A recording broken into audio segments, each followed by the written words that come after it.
Check this video out with me because I did a scientific study of what happens when you read the Bible.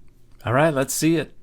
Scientific study of what actually happens to you when you read the Bible. The study was done on people ages 8 to 80. On days 1 and 2, there wasn't much of a difference, but on day 3, they started noticing a change.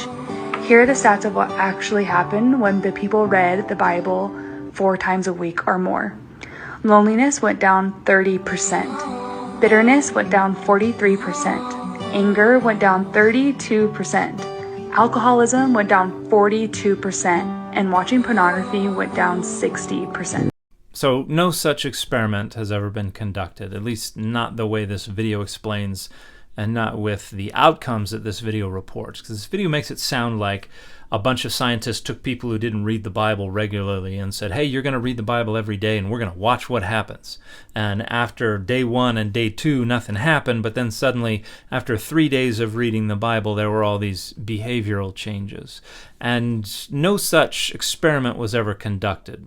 At least if any such experiment was ever conducted, nobody ever publicized any findings or reports about it. Additionally, if you Google the results that are reported, you're not going to find any kind of peer-reviewed publication or anything like that. All you're going to find is other websites and videos claiming that some kind of study came up with these results. And if you're lucky, you might stumble across a website like this one that actually tells you where these results ostensibly came from. And if you do, they're going to go back to this report issued by the Center for Bible Engagement entitled Understanding the Bible Engagement Challenge, Scientific Evidence for the Power of 4.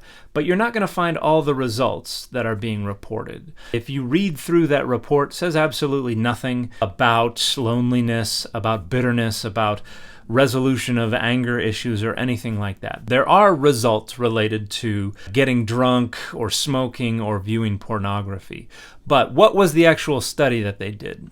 Well, it was a survey.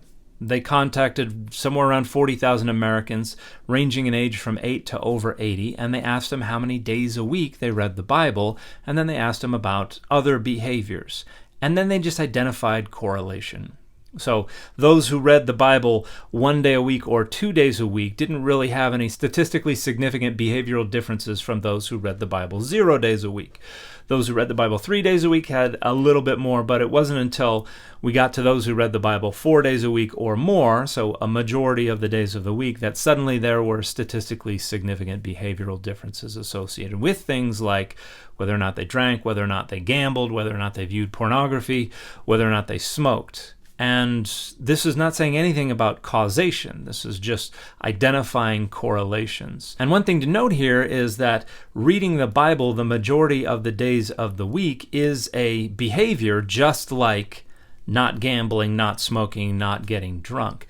These are costly signals. These are ways that you incur costs in order to signal to the rest of the in-group that you're faithful and committed to the group and to its mores and standards and values. And so it's just another one of the behaviors in this constellation of behaviors associated with certain social identities. But that report doesn't really consider that. The report is trying to make it sound like, hey, if you struggle with these things, read the Bible more frequently, and then you won't struggle with those things. And that's not really supported by these data. So there's obviously interesting data associated with this report, and the same scholars did publish a peer-reviewed report on behavior in children associated with scriptural engagement that you can see here. And they try to make a bit more of a case for causation, but they acknowledge that there's a lot more research that needs to go on. And I would love to see the outcome of further research like this, but the notion that this study demonstrates that if you read the Bible more, your behaviors will change, that's not supported by the data. And what this video claims about this research is entirely false. Again, no such experiment was ever conducted, and the majority of the outcomes that they described are just made up. They're not a part of that research at all. And the fit for this video has been Deadpool.